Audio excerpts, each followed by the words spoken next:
Non, nous y allons avec la porte-parole du troisième groupe d'opposition en matière d'économie et de relance, députée de Gaspé. À vous la parole. Mais merci, Madame la Présidente.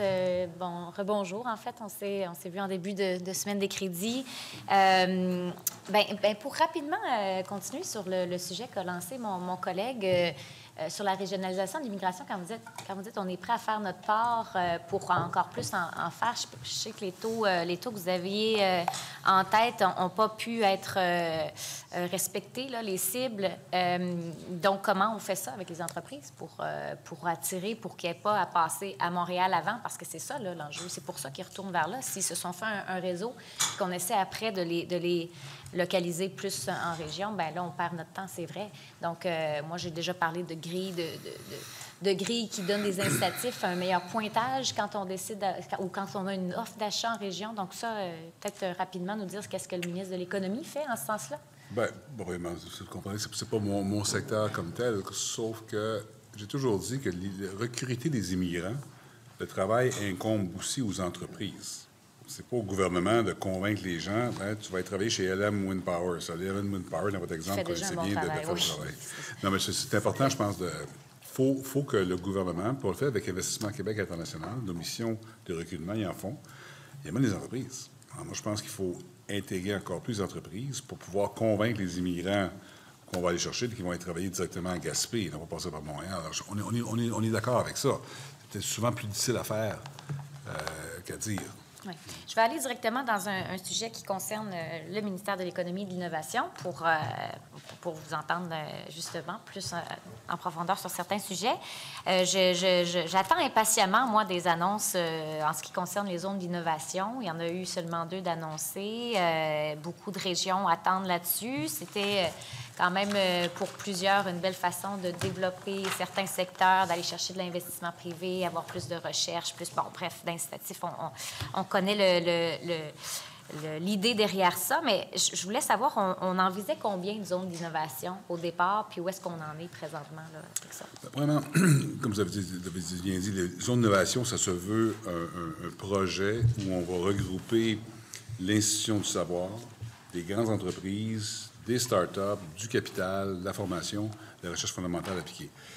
Alors, évidemment, une zone d'innovation, on a toujours dit que ça prenait une thématique où le Québec pourrait être reconnu au niveau international. On est 8,5 millions de personnes, on est bon dans plusieurs segments. Alors, moi, je pense que j'avais aujourd'hui à évaluer, puis c'est mon évaluation, puis d'ailleurs, la personne qui est devant moi ici travaille avec moi sur ça. Je m'attends à avoir 8-10 zones d'innovation, de façon réaliste, dans les prochains 3-4 ans.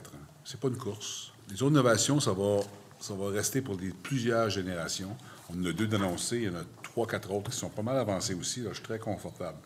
C'est étant dit, donc, la réponse va dire, là, c'est triste, là, il y a 120 MRC au Québec, là, donc il y a possiblement 120 zones d'innovation, on en a seulement 8 ou 10.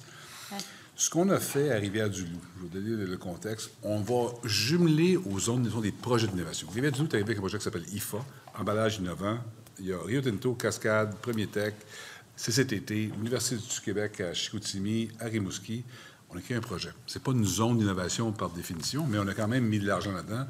Alors, moi, je pense que l'approche du gouvernement, c'est de faire des projets et des zones d'innovation. Mais quand vous dites on a créé un projet, et comment se passe le processus? Parce que moi, j'ai essayé de suivre un petit peu là, toute la question des dépôts de projets. Comment s'est passé le processus formel? Est-ce que c'est terminé? Est-ce qu'il y a encore des projets qui peuvent se déposer? La personne qui est juste devant vous, avec des lunettes, c'est le sous-ministre adjoint qui s'occupe pas uniquement, mais s'occupe de l'innovation. Alors, tous les projets passent par son sous-ministère, parce que c'est le sous-ministre adjoint. Il y a une équipe dédiée à ça. Il y a eu un processus d'une couple d'années qui a été fait. On avait un liste ici, je pense qu'il y en a une trentaine, je n'ai pas mis les notes. Donc, il y avait une trentaine de projets de déposés à peu près? Okay. Qu'on a reçus. Et ce qu'on a décidé de faire, c'est que dans les 30 projets qu'on a reçus, il y en a qui vont être des zones, formellement. Il y en a qui vont être rejetés parce qu'ils ne sont pas bonnes. Puis d'autres, comme le projet de Rivière-du-Loup, qui n'est pas une zone, mais c'est assez percutant au niveau innovation qu'on va le faire quand même, parce que qu'on appelle ça une zone, une zonette, un projet, c'est pas important. La région... Une zonette? Une zonette? Oui, non, ça, je ne dis pas dire ça. Mais un projet d'innovation, disons, un projet d'innovation qui, dans le cas de Rivière-du-Loup, qui est très... Okay. Les gens de Rivière-du-Loup sont super contents. c'est pas appelé une zone d'innovation, parce que dans l'emballage innovant, pour l'instant, n'est pas un chantier international. Ça va-tu le devenir? Peut-être. Sur une zone à ce moment-là. Mais pour le gouvernement, notre rôle, dans ce cas-là, c'est d'être le trait d'union entre les institutions du savoir. Moi, je crois beaucoup qu'il faut avoir nos collèges techniques, il faut avoir des universités impliquées. Oui, c'est sûr. Puis, est-ce qu'on a une idée pour nous donner une idée de grandeur, en fait, là, les projets varient de combien, les investissements du gouvernement, là, vraiment, vont de quelle échelle? Là? Dans le cas de Sherbrooke et de Bromont qui ont été annoncés, là, vous voyez de mémoire, là, je suis censé 110 millions. Bon, la réponse c'est... On a mis 131 millions dans le cas de Sherbrooke pour le quantique. 131. 130, OK. Puis on a mis 25 à date dans celle de Bromont. Maintenant, il y a des relations entre les deux, par exemple IBM. Disons, dans les deux cas, là, on a mis 150 millions pour les deux zones d'innovation. Okay. Je vous dirais que la façon qu'on regarde ça, c'est que moi, j'ai toujours dit que l'infrastructure devrait être faite par le gouvernement, parce que c'est moins intéressant pour les entreprises privées, à condition que le privé ait des projets structurants. Dans le cas de Sherbrooke, c'est arrivé avec le quantique. IBM a dit, on est intéressé. Le premier ordi quantique, on aimerait que vous le financiez. Je dis, parfait, on va le financer, mais vous allez donner de la contribution pour les entreprises qui vont être en erreur. Si j'avais donné un pourcentage, là, je dirais probablement 20 à 30 serait la contribution du gouvernement. OK. Puis on va aller plus que ça s'il faut, si on est convaincu que la thématique fait du sens. Donc, ce qui explique un peu l'écart entre le 25 millions et le 130, c'est parce qu'on est dans les projets d'infrastructure aussi, là, donc ça peut varier. D'une part, puis Bromont n'est pas terminé encore. Okay. Il y a des projets qui n'ont pas été annoncés, parce qu'on a annoncé la zone avec M. Bourbonnais du C2MI, parce que c'est un champion. Là. Puis on a voulu annoncer ça avec Télédyne, puis d'autres. Il y a d'autres compagnies qui s'en viennent. Donc on va vraiment monter le 25, mais on a annoncé 25 parce qu'il y avait juste le privé en conséquence. OK. Puis, parce que je sais, là, de discussions un peu comme ça, qu'il y a un projet qui est dans le domaine des mines, je pense qu'il est de beaucoup plus grande ampleur. Oui, oui. Donc ça, est-ce qu'on a déjà des nouvelles? Ça a-tu été annoncé ou non, pas encore? mine, effectivement, il y a des... c'est pas par chez vous, par exemple, mais... Non, mais effectivement, il y a un projet qui a été déposé. Il y en a un en aluminium, il y en a un en aéronautique. Alors, on peut présumer les chantiers où on est déjà champion. Ce serait très logique qu'on en fasse. Puis ça pourrait aller jusqu'à combien d'investissements? Ce serait quoi le maximum que le gouvernement donne pour un projet comme ça, une participation? Mais, je vous réponds indirectement. Il y a beaucoup de projets où il y a des projets industriels qu'on va pouvoir aider. Mais la zone d'innovation, c'est quoi? C'est un lieu, c'est un écosystème où il va y avoir des gens qui vont être transversaux. Les mines, toutes les grandes minières ont beaucoup d'argent dans leurs projets. On n'écrit pas ça là-dedans. Mais est-ce qu'il y a une thématique pour les mines qui va faire en sorte qu'ils veulent travailler ensemble pour une même cause? Par exemple, les véhicules autonomes dans le fond des mines électriques, peu importe comment on va les appeler. C'est ça qui va créer la zone. Je ne mettrais pas deux minières ensemble et dire, c'est une zone d'innovation, il faut qu'il y ait une thématique. Alors, cette thématique-là, l'organisation, c'est pas des argents, c'est pas un milliard, là. Un building, 25 millions, quelques personnes, fait de fonctionnement. Nous, on va financer ça à condition que les entreprises, un peu ce qu'on fait au MILA, dans l'intelligence artificielle, puis Ivado, on s'en va dans le MILEX, on voit ce qui se passe là. Google est là, Apple est là, tout le monde est là. Alors, c'est un projet, d'ailleurs, tantôt, je pense que c'est un gros succès. On a un projet où les gens sont là pour graviter alentour de l'investissement qui a été fait. OK. Vous avez dit justement qu'il y avait des projets déjà pas retenus à ce stade-ci. Qu'on a une trentaine de projets en tout et partout qui ont été déposés. Est-ce que ça, c'est des données qu'on est en mesure d'avoir? Une liste des projets qui ont été déposés? Je dirais que non pour l'instant, mais pas parce que je ne veux pas le donner. C'est que quand on a dit non, on dit pourquoi c'est non. Quand on dit pourquoi c'est non, mais là, ils disent, on veut revenir. OK, revenir. Okay. Alors, en fait, c'est pour ça qu'on a créé les projets comme le projet de Rivière-du-Loup. Parce qu'il y a beaucoup de projets. On ne dit pas non parce que c'est pas intéressant. On dit non parce qu'on ne pense pas qu'il y a une possibilité qu'on soit des champions mondiaux. Okay. Mais on peut le devenir aussi. Alors, Rivière-du-Loup, c'est un très bon exemple. La réponse était non. Vous ne serez pas une zone d'innovation, c'est pas assez structurant. Mais on a le projet pareil. Puis c'est M. Vizina qui avait piloté ça, puis on s'est ramassé avec un projet où les gens... Alors, je vous dirais que dans tous les cas,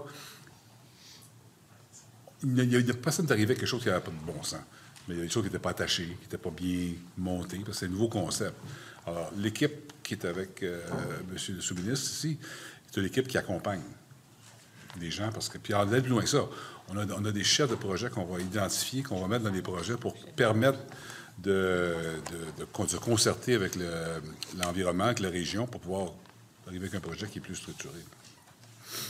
2 minutes à l'échange? Oui. Bien, en fait, si justement il manque une infrastructure, si dans le projet, j'essaie de voir, est-ce que c'est ça qui disqualifie un projet ou est-ce que vous participez à le financer ou à développer cette infrastructure-là? J'ai même un exemple en tête d'un projet qui a été déposé pour ma région. Puis, je pense que vous connaissez le dossier de la grue portique. Je ne vais pas nécessairement rentrer dans le détail au niveau local, là, mais est-ce que c'est ce genre d'infrastructure-là qui pourrait se greffer à un projet de zone d'innovation, par exemple? Oui, mais parlons de votre région, on va en parler en même temps. Je pense qu'il y aurait une logique de regarder votre région largement définie pour avoir une zone halieutique. Pas du domaine. Je pense que ça serait logique. Ça serait très logique. On a hâte de voir. À Terrebonne, vous allez voir, mais ça n'arrivera pas. Donc, mais comment on met ça en place? Plusieurs MRC, on a Mérinov, on a des choses. C'est un exemple où on travaille avec la région. Puis vous savez probablement, on travaille avec eux autres, trouver une façon qu'on travaille activement. On est proactif. On en veut une. Moi, j'aimerais ça avoir un projet d'innovation. C'est une zone d'innovation, je ne sais pas, mais ça va être un projet d'innovation. On veut travailler avec eux autres. Alors, on est tellement convaincus qu'on va les aider à structurer. Parce que souvent, dans les régions, il n'y avait pas les ressources au niveau du développement économique de MRC pour le faire.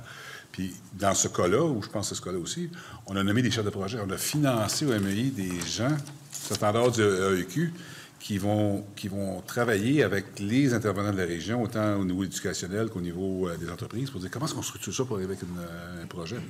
Puis, rapidement, merci. il reste pas de temps. Merci, Moff, il vous reste 20 secondes.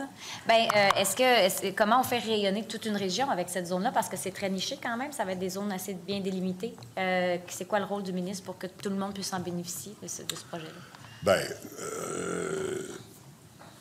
l'Institut quantique à Sherbrooke, par exemple, on a annoncé. Quand j'étais arrivé à Israël, le monde savait qu'on avait annoncé. On a quand même bien communiqué. Puis, on est arrivé à Israël, qui sont les champions de la numérisation. Ils ont dit « Hey, vous avez une zone d'innovation en quantique, parlez-nous-en. » Vous pourrez continuer cette